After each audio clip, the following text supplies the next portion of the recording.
Good morning, you guys. I said last week was the week I should show you the Zen garden, but really it's this week. Look at that tree. Is it gorgeous? Oh my gosh. So we're gonna do a quick tour today just because I wanna show you how gorgeous this is. I've finished planting the pond and the surrounding planters, so I figure I kind of take you on a really quick tour just to kind of show you what I did, some of the changes that I made, and you can check out what's happening in the Zen garden today. Are you ready to get your bloom on? Let's go.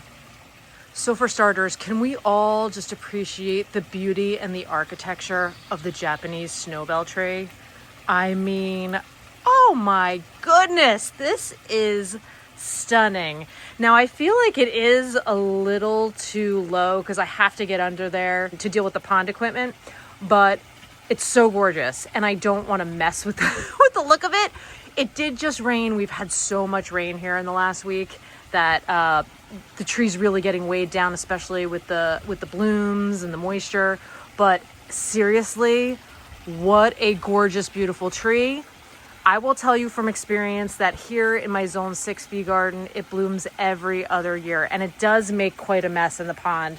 As you can see, there's a lot of blooms down there heading into the filter system. Now we do have a Japanese maple here that's kind of getting crowded out from this tree, and I think the elderberry black lace that's also starting to bloom a lot more than last week and looks so pretty. I just love that lacy foliage with those beautiful airy pink blooms. They're so pretty.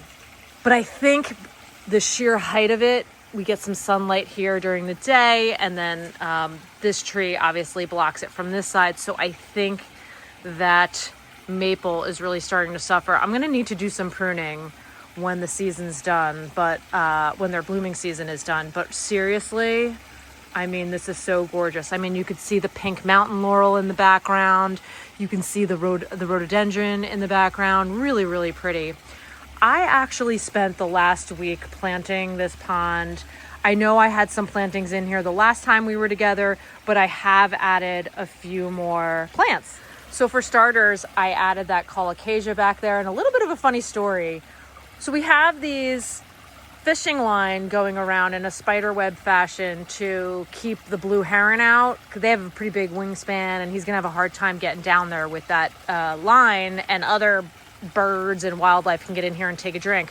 But I have had such a hard time planting the pond with it here because, you know, you got to get under and get your plants in. So for me to get that colocasia back there, I had to go all the way around, climb underneath the fishing line. And as I was sitting there trying to plant it and like keep it in place with some rocks, my foot slipped and my foot went into the pond. It was actually kind of funny.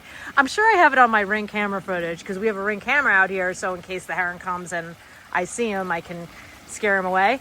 So I'm sure it's on the Ring camera. Maybe I'll pull it for this video, but it was pretty funny. I slipped and my foot just went kerplunk, and I think I startled the fish, but they're fine. They're fine. I added a few more impatiens in here just to get a little bit more color. I added that papyrus, and I forget the name of the other one there with the variegated foliage, but really pretty plant. I did a little more work on my planters because, like I said, I wasn't finished last time. So I had added these beautiful pink sun patience and some bacopa to kind of get that trailing effect. I really like it. And I have to say, I really love the bird of paradise with the pickerel in the pond. I just think that's a nice play on the foliage.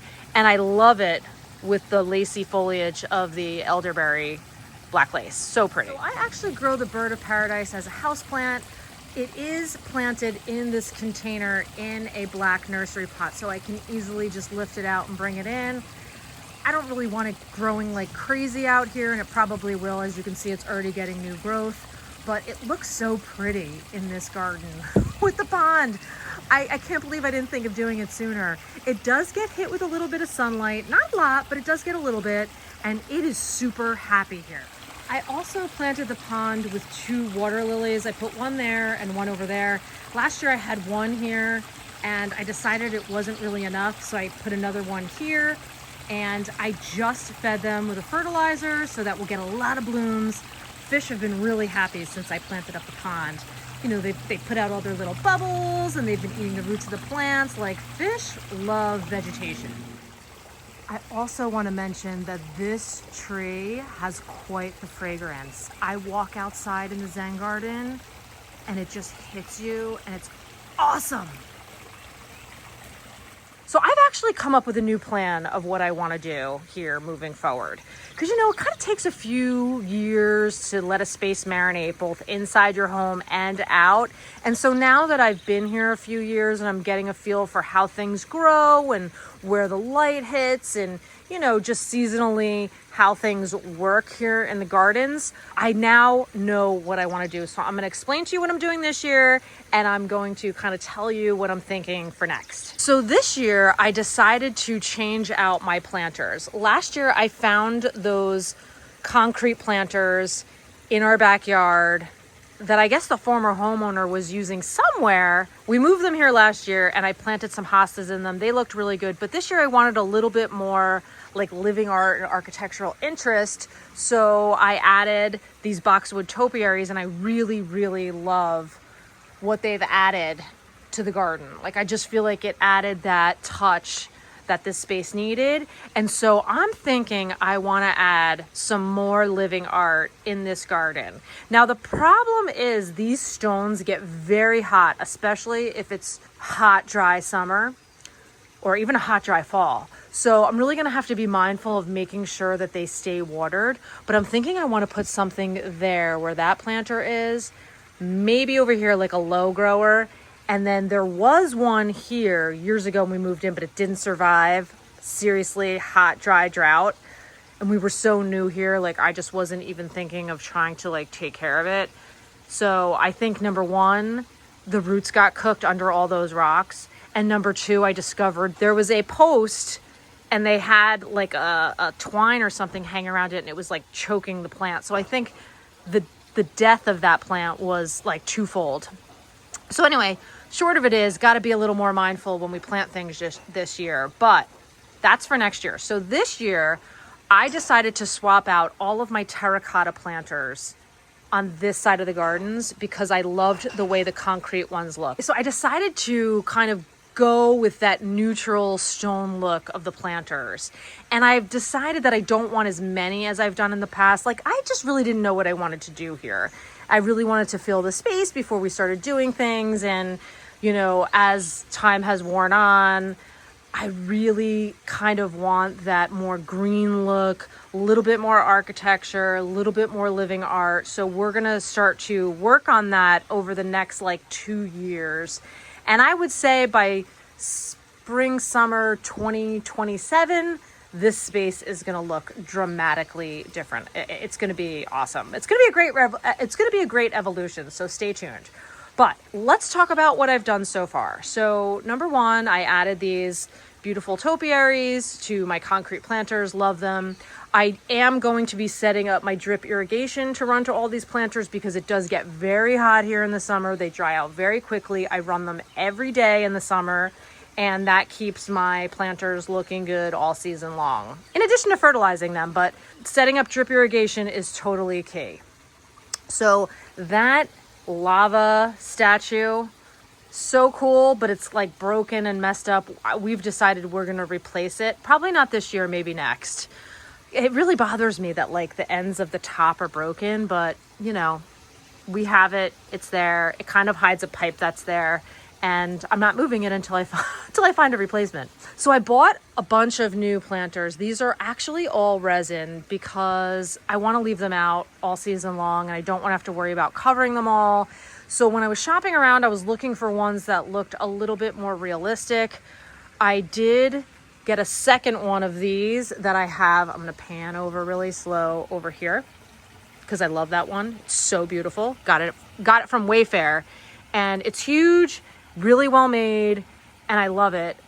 But they're so big, you know, you can't fill the whole backyard with that size. So I did another one in that corner over there for now. And let's just talk about some of the plantings that I planted because I've got some cool stuff. So I love caladiums. This one is I think it's Vava Violet. I'll pop the name on the screen at the end. I'll do like a little montage of all the plants, but I'm pretty sure this is Vava Violet. Look at that foliage. I love how it kind of like ripples and the colors, so pretty. I underplanted it with Bacopa and then I'm calling it a day.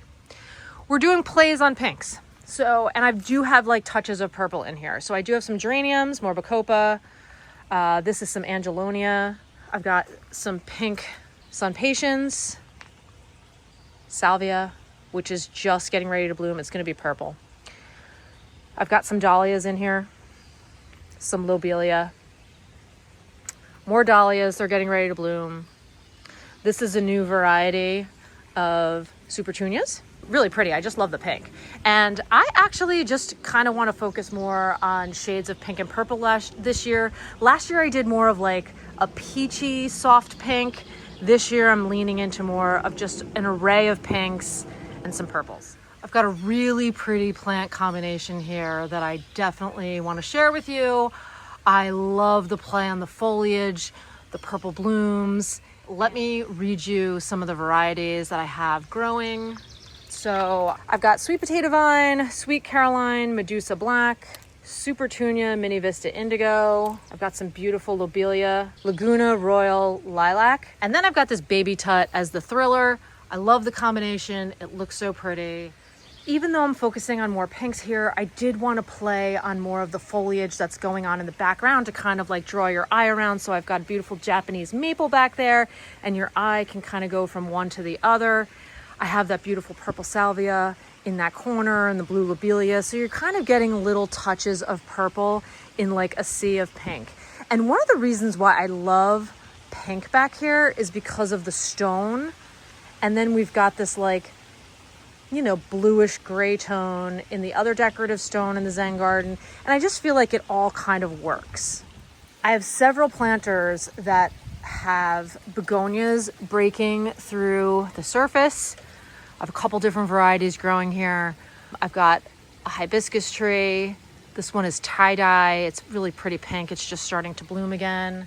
I did a few planters with the caladiums and the bacopa in those like urns. I really like that. And when we first moved in here the first season, I did a whole bunch of planters and did thriller, filler, and spiller in every single one, and it just looked so busy. So now I kind of like to break it up and just do thriller, filler, spiller, planters like in random spots in the garden, and then take more of a less is more approach with the other planters, which is why I filled, you know, that one with all lobelia and that one with all salvia and that one with all dahlias. And I just feel like it kind of just gives your eye a place to rest so it's not so busy. It's one of the reasons why I want an evergreen there, because it's just, there's just so much going on that I feel like it needs a little bit more structure and a little more seasonal interest. So like in the middle of winter, we'll have something going on in that space. And one of the reasons that I love to grow salvias is because the hummingbirds love them. I mean, I've had salvias back here for a few years now, and the amount of hummingbirds we see all season long is just epic. I love to watch them flit around, getting their nectar from flower to flower. It's so fun to watch them. And so this year I went with the purple to kind of get that little drama in the back. We'll see how it looks. And as you can see back there, my peonies are just starting to open up and bloom. I love peony season, don't you? I wish it lasted longer, but such a pretty time of year. And then on the other side of the garden is where I put all of my terracotta, and it kind of goes with the deck, right? So like I'm kind of pleased with how that looks. So I've got a couple of elephant ears here. They're all underplanted with begonias that are just starting to come up. I had planted their tubers, and they're all just starting to come up with begonias. I've got some caladiums, some fanflower, and I love, love, love euphorbia, diamond frost euphorbia. It's so pretty in a planter, put it in a garden. It just looks so good. Sorry for a little bit of a mess, but I'm just wrapping things up with planting in this garden. Got some geraniums, bacopa, and that actually is my split leaf philodendron. It's seen better days. I just kind of like put it there for the time being. I did plant a few pots on the deck as well, just to get some flowers and color on here, some lobelia and some sun patience. And then, I mean, it just rained here, so everything is kind of like shoved under under the way. You did see this last week looking a little bit better. We push everything back when it rains to kind of try to keep things dry so we don't have to cover it. I did also draw some flowers down here on this side with sun patience, geraniums, and bacopa. Got all my houseplants here. And really, it's just a stunning garden. It's been so nice being out here right now. The weather's been pleasant aside from the rain. Hasn't been too hot, hasn't been too cold.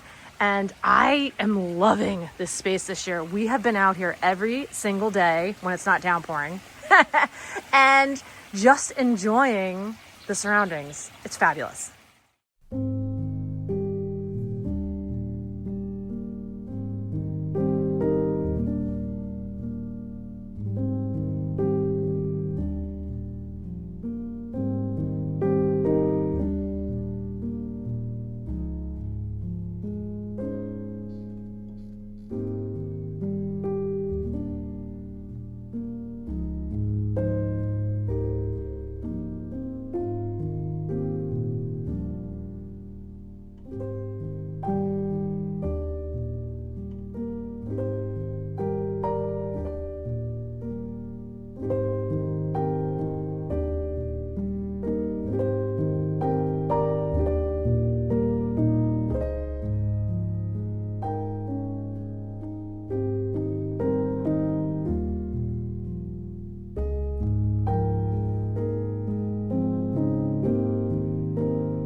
And that's it, you guys. Thanks so much for joining me in the Zen Garden today. I hope you enjoyed today's tour. I'll see you in the next video.